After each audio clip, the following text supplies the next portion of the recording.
Welcome. And today I've got an interview with Martin and Judy, and old friends, but they're very rarely here actually, because most of the time they're in Shimba Hills in Kenya, working on a YWAM base, which really is an unusual base because it was derelict for many years. It had been had a series of fires and other problems and had lied derelict 20 years. 20 years. So these guys have been working there for 12 years now, and I've sought to restore some of those buildings. And now it's a thriving YWAM base with a lot going on. So we're gonna just pick out some of those highlights and some of the things that's been going on. So, Martin, tell me about what's been going on at Shimba Hills. Well, Martin, yeah, things have been going well. We're actually feeling that after 12 years that we've actually, God has achieved through us most of what he asked us to do with regard to the site restoration. We've just about finished the rebuilding of the previously derelict houses. The Shamba, we've managed to tame that and cut back the bush that was all getting very overgrown, and we're now growing crops there. So the Shamba, Martin, just explain that. The farm. The farm, yeah. The farm. We have a 25-acre farm. And more importantly, we have staff now, because 20 years ago, people left and the site was abandoned. Whereas now we're very grateful that we've managed to, we now have a supporting team there, all Africans, and so the place is now alive. Yeah. Wow. And as well as the physical and the recruitment, God's enabled us to re-establish a ministry program. So we have staff that are engaging with the local church and with the schools. We have school ministry, church ministry. We've also got an extensive widows and orphans program, and we've re-established the DTS, the Discipleship Training School. The last school was 20 years ago, and over the last 3 years we've established 3. So yeah, we're very pleased with the DTS. Yeah, we see little clips of graduation ceremonies and smiling faces. Judy, tell me a little bit about the DTS. It is really, people think about YWAM, they often link it to DTS, don't they? It's kind of central. It's the flagship, really, ministry of YWAM. And it's really to bring young people closer to God. Like YWAM's motto is to know God and to make him known. And through the DTS, that's what people are discipled to do. So it's a 6-month school, and there's 3 months in the classroom where the students learn about God. And they learn who he is through quiet times, hearing his voice, through different praise and worship intercession sessions, and then also through lectures. And then they do work duty, which is good for self-discipline and exercise, and they play games together and just get to live in community with each other, all young Christians. And then tell me how it works practically, funding wise, and where these people have come from. How does that? Well, to start with, we thought that God was saying that it should all be local students. So they were all people from nearby around in the Shimba Hills, from the local churches. And the idea was that we could disciple them and then send them back to their churches, and the churches would grow. But after the first year, somehow we seem to be getting people from further away, but still within Kenya. And actually it seems to really be a good influence over the local students, because it stretches them, it makes them grow more, they get more new ideas, new things like that. So it's actually like iron sharpens iron. It really does work. So within Kenya, these are people from different tribal backgrounds, different local languages? Yes, very much so. And we have to do it in 2 languages. We do it in English and Swahili, because some of the students that come haven't really had a very good educational background. Well, we get a whole range. Like last year, we had 2 who were going on to university after the DTS. But the first year, we had 2 who'd never even been to school. And they couldn't read and write. And they only spoke their local language and a bit of Swahili. Big faith journey for them. It was difficult for everyone. And for you. Learning curve for us. Yes. So, and it's wonderful because they come from different backgrounds as well as Christians. So you get some who've been born and brought up in the church, but we've also had like a recovering alcoholic who was looking for a a new direction in his life. We've had a DJ who used to stay up all night and sleep all day. So it's quite a wide variety of backgrounds, and they all come so far during that journey. It's amazing to see how they grow. Yeah. And on this same site, Martin, is what we referred to earlier as the Shamba, the farm. Yeah. That's been taking a lot of your time. Not just cultivation, but it's kind of got a mission behind that, hasn't it? Tell us about the Shamba itself. So on the farm, we're growing local crops. It's tropical. It's a tropical climate. It's tropical agriculture. So I personally had to get to understand tropical agriculture, but we're now growing a lot of maize. That's the staple food of the region. So we grow maize, we grow legumes, cassava, got a lot of fruit. Our cattle herd, our dairy herd is expanding, so we're getting more milk. We also have a chicken unit. And last year we had eggs for the first time, lots and lots of trays of eggs. So eggs and meat. And we use the food that we produce that goes into the kitchen, obviously the base kitchen, for the staff and for the school, like the DTS when the DTS is on site. But we give a lot of the food away to the vulnerable families in the community. We've just completed a bit of a food distribution this Christmas. But over and above just growing food, we're in the area of a poor subsistence farming community. So we use the site to demonstrate best farming practice. We try to encourage and to motivate the local people to with farming, because a lot of the people see farming as not a very good thing. Everyone's farming and they all have ideas to go off and do other things if they can. So we just try to say that it's a worthy occupation and try and encourage them and enable them to grow more food for their own. So we do a bit of training, and It's kind of an interesting thing for me. When I was there, you can't get a view that Africans would know what to do on their local land, but these are people that have been there for one or two generations and sometimes had no background in agriculture. So they were kind of having a go, weren't they, almost, when they moved onto that land originally? And so, yes, a lot of the families are probably second, third generation on that site. Previously, it was not occupied. People moved in with as the country's population expanded in the 60s. But what you find is most people in Kenya know how to work the shamba. Most families, vast majority of people come from a small farming background, and they're all subsistence farming. The challenge is to get them to do that with dignity. They just to move away from thinking we're just peasant farmers. And after all, it was the first profession that God gave man. So we teach about that, and we teach about the worthiness of farming, and we talk about creation care, and we also practice a form of farming which is very applicable to East African tropical farming soils. We call it farming God's way, and so we encourage and teach the local people how to farm the land and to take care of the soil and to protect it and to get the best from it. And it really works. Wonderful. I remember, last time I was in Africa, Martin was encountering this thing called Farming God's Way, and there was a conference, and there was kind of, will it work, won't it work? And it did work. Absolutely. Incredible. So I'm really glad. It's kind of, I had a bird's eye view at the time into this kind of discussion. My training was in temperate agriculture, and I had to be very humble and had to go back to and to learn myself how to do tropical agriculture. Wonderful. Yeah. And Judy, we mentioned earlier on about this widows and orphans thing, which is a huge theme in the Bible. But in our culture, people are protected by the government to a degree. But very different story where you are. Yes, that's right. The widows and orphans are really the poorest.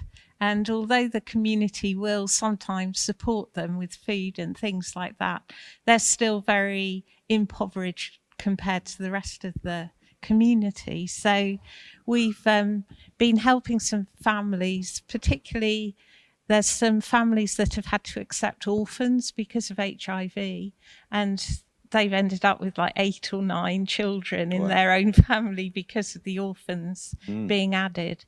And it's a big burden to them. And because it's better for the children to grow up in their own culture than to go off to a children's home, Yep. we've committed to try and help to support them to be able to do that. Oh. So we help them with schooling. So the schools in Kenya have just gone back on Monday after 9 months. Goodness. So most of the children are grown out of their uniforms. So we had to send them to the local seamstress to be measured up, and she makes the uniforms for them.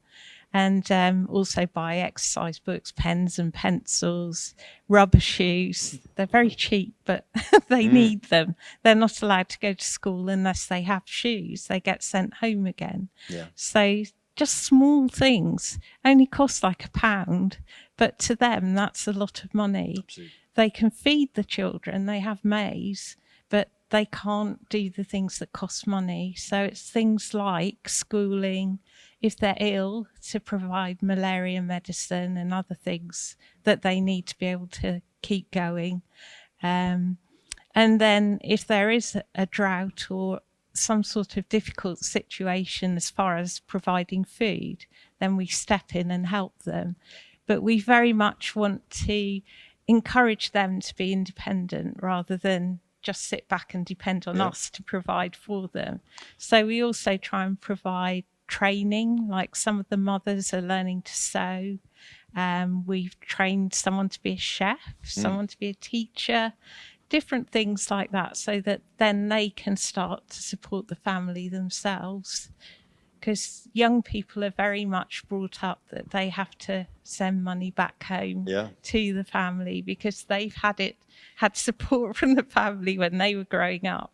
So it's very different to here. Yep. And extended families are very important in Kenya. And I'm thinking probably in a Kenyan rural culture, people die younger.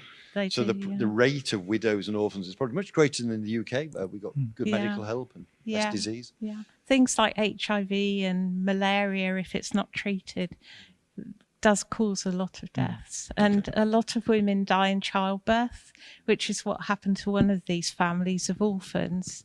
So they ended up with no mother, but an extra child to have to try and feed as well. Goodness. So it is quite difficult. Yeah. One of the things your highlights of this year is the medical centre, which is a real breakthrough, something you've been on your heart for a long time, in one way or another. Martin, tell me a little bit about the medical centre and how that works. Well, it was quite amazing, really, because when we arrived back last Christmas of 2019, we were expecting that the existing clinic in our village was going to close, and that happened. It closed at the end of December 2019. So when we went back in January last year, we were in the process of completing the rebuild of the last ruined house. So we got the building ready, and we felt God was putting on our heart that we should use that building to establish a new clinic on our compound. So the building was just finishing. We had it ready. And so we invited the public health officer to come along and to look at our building, check that it was okay. And he made some recommendations, and we followed that. And so within a short space of time, we had a building that was deemed suitable to become a medical clinic. And so hand over to Judy, because then she took it forward and dealt with the registration. Yeah, so we had to go through the public health office, and then we had to go through the county council, and then it had to go through the national government. So it was quite a process, and there were a lot of steps, and it was actually completed while we were away. So Christine, the lady who'd been running the previous clinic, did a lot of the paperwork and running around to different offices. But it went relatively smoothly, which is unusual in government administration in Kenya. So we really thank God that, the prayers and things really helped to smooth the whole process, and it happened well. And then we had to employ a clinical officer, which is like their equivalent to a doctor. He's not fully trained, but he's trained enough to be able to work in a local clinic. And he can dispense a lot of the normal medicines for the diseases. And we were so blessed that when we came to the point where we needed somebody, this young man who grew up actually in the old YWAM as one of the children of an old YWAM staff, became qualified, and he was so excited to be able to come back to the village where he'd grown up for the first 8 years of his life. And some of the guys working with us, he was actually at primary school with them. Amazing. And it's such a good testimony to the young people in the village that if you do study hard and you go away and you're willing to put in the work, there is a bright future for you. You can get a good job. And particularly for people that have gone away and studied and actually come back to the village, because I guess sometimes people study, they disappear off to Mombasa or Nairobi. And you never hear their story, whereas with Zephaniah, and they can see that he loves the work that he does. He's so caring, like he really wants those patients to get better. Yeah. And you've met Christine. I mean, she's lovely as well. So between the two of them, they're a good team. Wonderful. So we're really blessed. The local people like them. And when they come, they say how different it is to go to a government clinic where people are just paid to do a job. Yeah. Whereas Christine will pray with them. She'll bring one of our staff in to help them if they need other things apart from medicine. So, yeah, it's a really good ministry. Yeah. A Christian ministry in healthcare is really key in Kenya, isn't it? Because there's sometimes a view that if you've got ill, you're deserving it, or you're cursed and to be avoided. And so to offer love to people, it's a very clear demonstration of Jesus' compassion on people, isn't it? And also when they're prayed for as well, because a lot of them think that some disease is called by witchcraft. Yeah. And so when you pray and God's love shows up, then they're really impressed and they feel as though, God is stronger. They actually start to believe that witches can't do First anything. Step, maybe. Yeah. In the name of Jesus. Amen. Guys, you're here in the UK for a little while. Tell me a little bit about something you've been involved with here in the UK. Well, we spent the first 7 months of this year back in Kenya. So we came back as usual in August. Came back. We thought we'd be here for about 2 months, planning to go back in October. As circumstances have dictated, we're still here. But as we've been saying, we're still being very much working from home, and we're in daily communication with the guys, the team back there. So what have we been involved with? Well, we've been involved with working from home across the continent. And that's just amazing, because one of the things that had been worrying us in recent years is we didn't want the place to become too dependent on us. How would it work if something happened to us? What happened if there was a national emergency and we couldn't couldn't go back to Kenya? So in a way, COVID has now been that emergency that's caused us, that's temporarily stopped us from what we were doing before. And so we've now been forced to oversee the work from afar. And the guys there have been put into the situation where they've now had to start taking a bit more responsibility, stepping up, and it's just been so rewarding, fulfilling, and encouraging for us to see how our team have stepped up. We're feeling very humbled and a little bit repentant that we haven't given them that opportunity before. It's been a challenge, though, hasn't it, for years? It's been a challenge, but it really touches our heart, some of the things that we've witnessed from afar at what's been going on in our absence. And we just give God all the glory for that. Wonderful. And we're just grateful for that. So that's taken a fair amount of our time each day. We thank God for communications. They're not as good as we have here, but rudimentary, and we can at least communicate with the staff there. So we've been overseeing that, and we've also been able to do work with Zoom with some of our colleagues across Kenya. So we've been able to work with the national team to a greater extent than before, because when we're up at Shimba, we can't use Zoom. We just don't have the network. So although we've been sidetracked, we've been able to do other things. So you refer to the virus, something that we kind of think about a lot here, pray about a lot, take steps to try and minimise the consequences. Tell me about its impact where you are.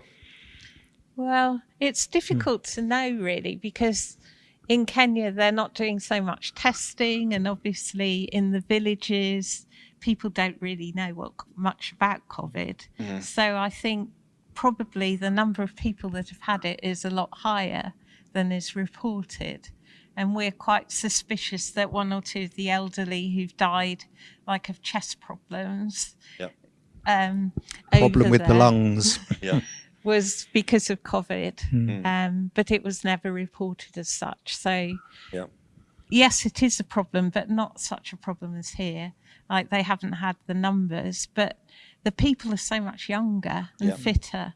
Like, is it 60% of the population is under the age of... The average age of the Kenyan population is 19. Wow. The average, So that means half of the people are under 19. Yeah. And less than 5% of the population of Kenya is above 65. You don't see many old people, do you? No. No. So Judy and I, We're old. we are Wazay. We are old people in Or when Kenya. you see somebody that looks old, they tell you they're 50. Yeah. So the demographics, the fact that it's a young population, and generally it's a healthy population. Sure. The fact that, if we were back there now, temperature is over 30 degrees rather than as we are here. So, and people spend most time outside. People live outside. So there's not that problem about being inside. Confined spaces and air and things. On the flip side, Kenyans can't socially distance.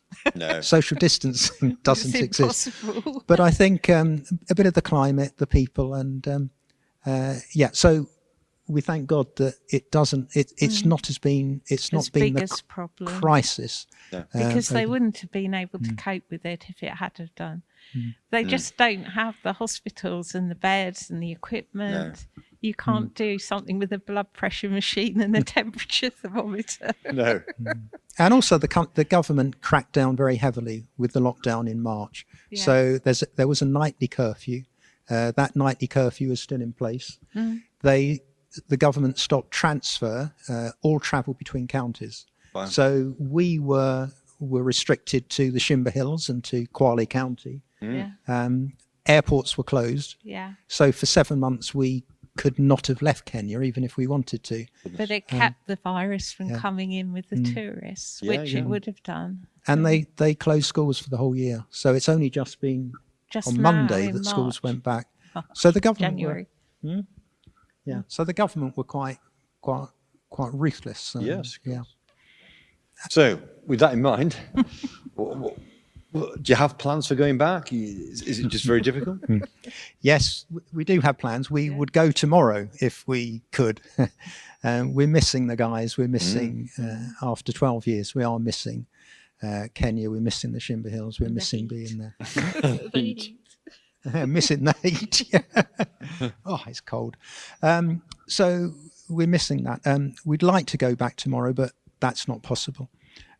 We're planning to go back as soon as it's safe, it's sensible, and it's legally possible to go back, because at present the British government are not recommending any travel to Kenya or anywhere else. Our health insurance is null and void at the moment because of the COVID situation. So we just have to be sensible. I've also got one or two little health things that I need to sort out. And we just, again, thank God that he stopped us in our tracks a bit, and he's allowed us that opportunity now to do some of the things that we probably should have been doing in the last 12 years. It's strange. The more you talk to people over these, what we call lockdown, for some people it's tremendously debilitating, but for others they see an opportunity they never saw in the past. So So for us, we see that God is at work, and it's given us the opportunity to see our guys at work remotely. It's given us a chance, also given us a bit of a chance to relax, because we have been living in the bush pretty much 10 months of the year for the last 12 years.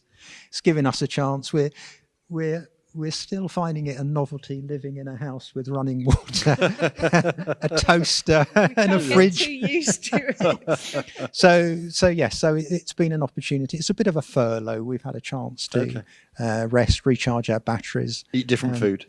Yeah. Yeah. And we've done the purpose-driven life Yeah. as well with Claire Gillett Yeah, and yeah. Alison, and that's been lovely as well. It's been a nice time where we could look back and see where we've come from and ask God where He's going to take us wonderful. next. Yeah. Great.